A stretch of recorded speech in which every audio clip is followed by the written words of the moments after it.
so in love with you.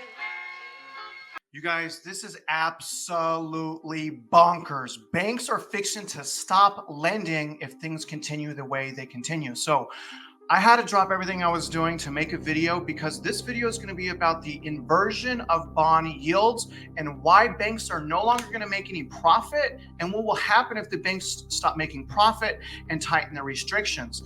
I'm kind of starting to think now the best case scenario moving to the end of 2022 is an actual recession. Now, in order for us to kind of figure out what's going on with the banks, we're going to have to analyze the yields and we're going to have to talk about how the banks are actually making a profit. But before I get into that, if you guys can, like this video, subscribe to my channel, and share this video. Also comment, let me know if I missed anything. But what we're going to do is we're going to compare the 10-year treasuries to the 2-year treasuries, the 10-year to the 3-month. And also, I'm going to give you guys kind of just a snippet of where the 5 and 3 and 2-year treasuries are as compared to the 10-year. And then we're going to talk about at the end, what if a recession doesn't happen? What is an even worse possibility than a recession, right? Can it be worse than 2008? Now, I've kind of thought every once in a while, you know, what something's going to happen. And I've often thought it could possibly be worse than 2008. And if the banks stop making money, they're going to shut down lending. So we got to take a look at this right now. So what I'm going to do first, you guys, is I'm going to pull up an article from Barron. And this was released today at 2:21 p.m. I had to stop everything I was doing to this video because I want to get this out there. Now take a look at this, okay? All right, this is from Barron. Now I'm going to read this and then we're going to go into the data from Freddie Mac and we're going to talk about stagflation and economic crisis and how banks make the money and why an inversion of yields is a really big problem. Okay, now let's read this. Part of the yield curve just inverted, and I've been saying this in my videos. It gets scary, very, very scary, only if the trend continues. This isn't a great sign when short-term yields rise above long-term yields, as investors usually demand more compensation to tie up their money for longer periods of time. Okay, now this is going into a minor inversion. The 3-year yield rose above the 5-year yield Friday. I actually didn't see that. It isn't a recession signal, but it's still fairly unusual. Okay, let's continue. But the 3-year and the 5-year curve isn't much of a recession indicator to academics and market watchers. Instead, they prefer the gap between the 2 and 10-year yields. When an inversion has signaled every recession since the 1960s and the gap between the 3-month and 10-year yields. So every time the 3-month as compared to the 10-year and the 2-year to 10-year, anytime that's been inverted, it has since the 1960s always led to a recession. Okay, now let's continue. Treasury yields are determined by 2 major factors: Fed rates and inflation expectations over time. Here's the thing: we have horrible inflation and the rates are going up. That's not good. So in basic sense, market watchers can look at Friday's inversion and conclude the global investors expect U.S. interest rates or inflation to peak in 3 years.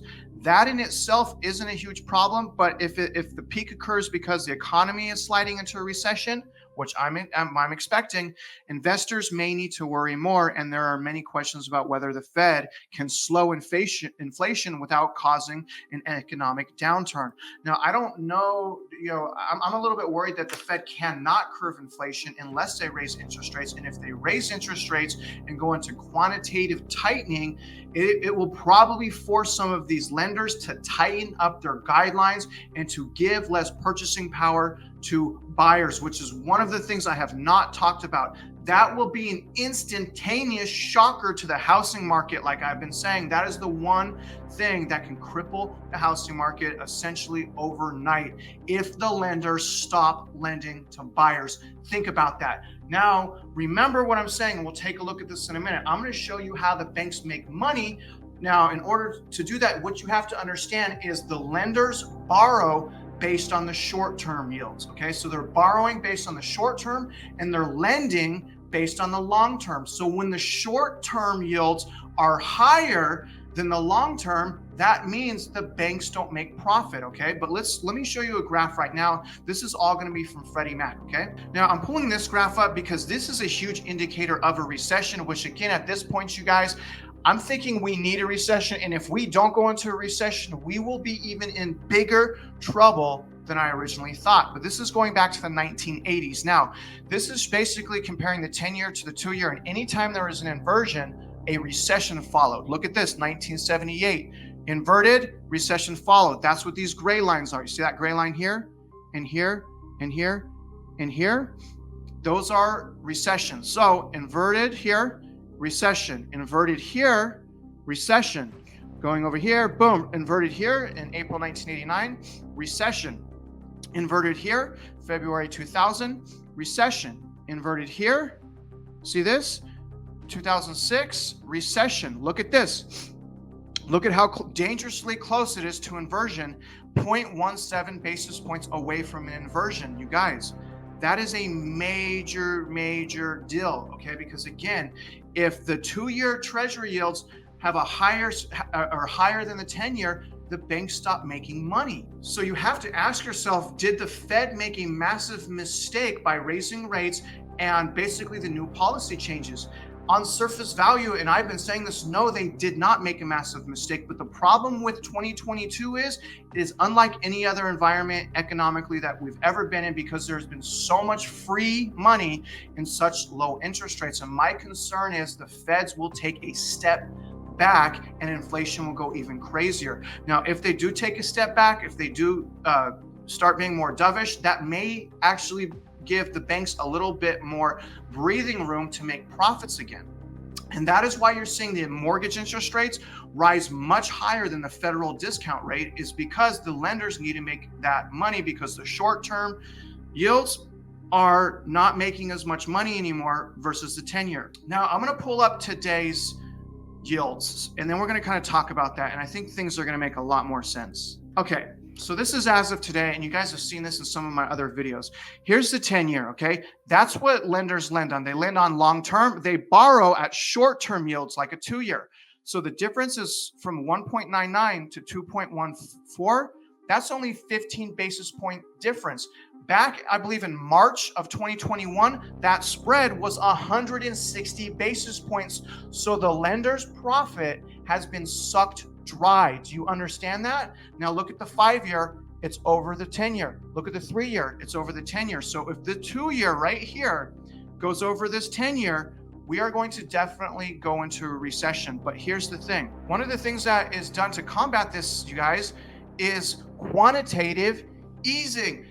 And the Federal Reserve just stopped, or essentially are going to stop this year, quantitative easing, and they're going to go into tightening.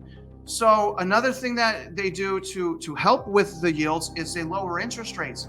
We can't do that. We can't do quantitative easing. So what's left, right? The banks are going to tighten their restrictions. They're only going to lend money to for sure buyers. So what I expect could possibly happen as far as lending is, as far as lending for mortgages and homes, tighter debt to income ratio thresholds and higher FICO scores needed to even get the loans. That's why I'm always telling you guys, save your money and work on your credit worthiness, because if the banks can't make money off of lending you money, they're going to tighten the guidelines so that you can't qualify. Do you understand what I mean?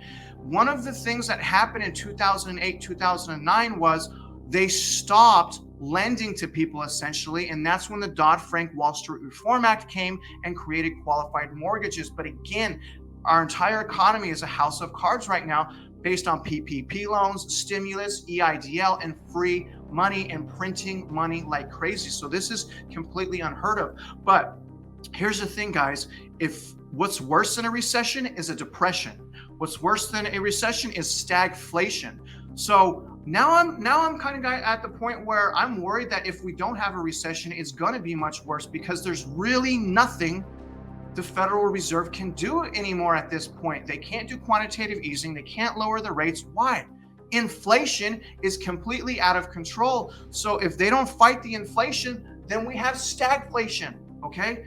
But they still have time to help us. Let me show you this, okay? This is one of the reasons why they still have time. Now I'm going to put up the 10-year Treasury consistent maturity rate minus the 3-month Treasury, okay?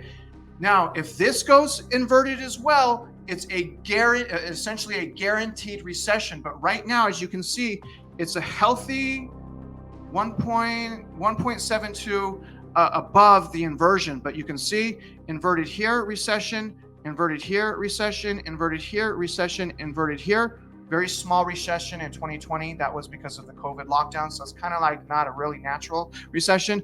But look at how high above this is. This is the 3-month Treasury consistent maturity against the 10-year Treasury consistent maturity, okay?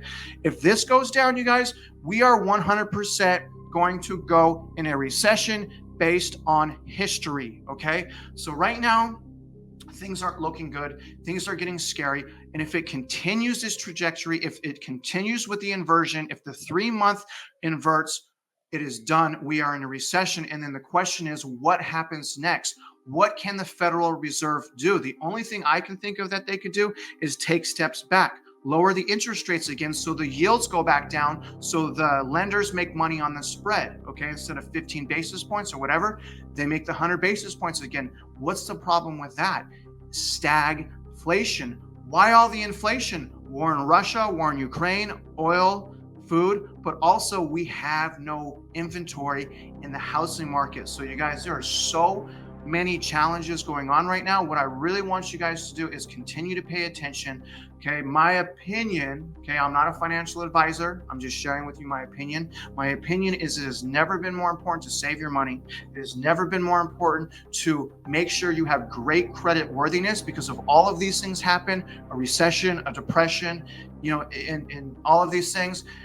We're going to need the money and we're going to need the credit worthiness, because again, when the lenders tighten the loan standards and perimeters, it essentially shuts down the housing market. So if you have exceptional credit and if you have money right now, it's going to be a time for you to take advantage of that opportunity.